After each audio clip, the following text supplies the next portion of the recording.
प्रेम से बोलिए भागवत भगवान की जय।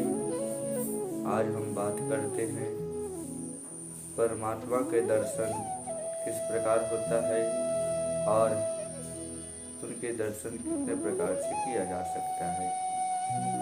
जिसका ज्ञान नित्य टिकटता है उसी को ही आनंद की प्राप्ति होती है, वही आनंदमय होता है। जीव को यदि आनंद रूप होना है तो उसे सच्चिदानंद आश्रय होना है। यह जीव जब तक परिपूर्ण नहीं होता तब तक उसे शांति नहीं मिलती, आनंद नहीं मिलता। संसार का प्रत्येक पदार्थ परिणाम में विनाशी होने के कारण परिपूर्ण नहीं है। परिणाम स्वरूप यह तो भगवान श्री नारायण है और इस प्रभु नारायण को जो पहचानता है और उस नारायण के साथ मन को जो तदाकार करता है उसी का मन नारायण के साथ एक होता है। केवल यह परमात्मा श्री नारायण रूप बनता है, वही परिपूर्ण होता है, तभी जीव का जीवन सफल होता है। जीव जब तक अपूर्ण है तब तक उसे शांति नहीं मिलता। जीव जब ईश्वर से मिलता है और उसके दर्शन पाने के लिए यह मनुष्य का अवतार है। मानव ही श्री भगवान का दर्शन कर सकता है, पशु को तो अपने स्वरूप का भी भान नहीं है, तो यह बेचारा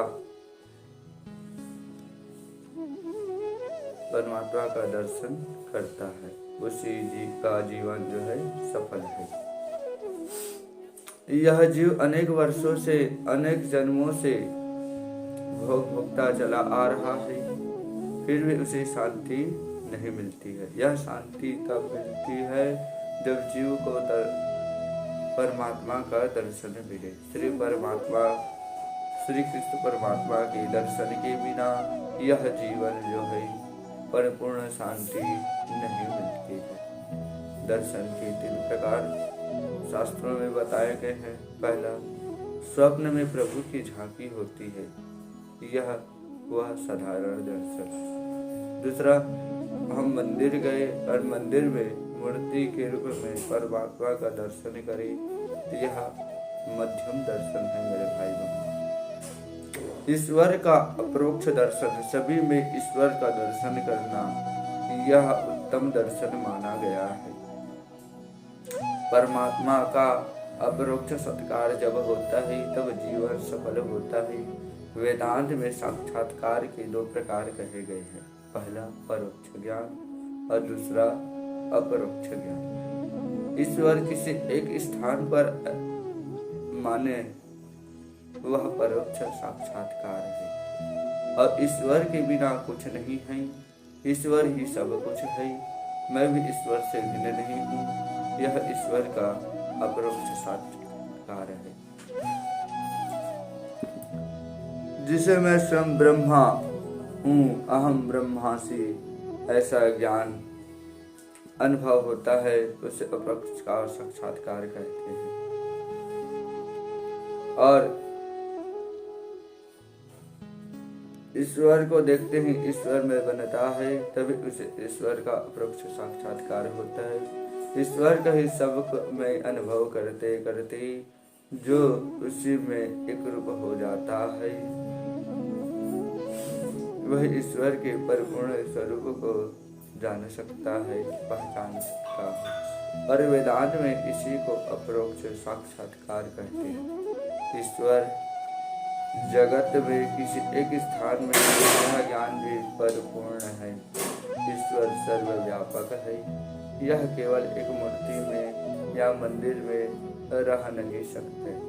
जहाँ दृष्टि जाती है वही भगवान स्वरूप का अनुभव करते हैं। मंदिर में प्रभु के दर्शन करके बाहर आने पर ईश्वर में परमात्मा का दर्शन करिए। मन जहाँ जाए वह ईश्वर का दर्शन करिए, यही है ईश्वर का दर्शन।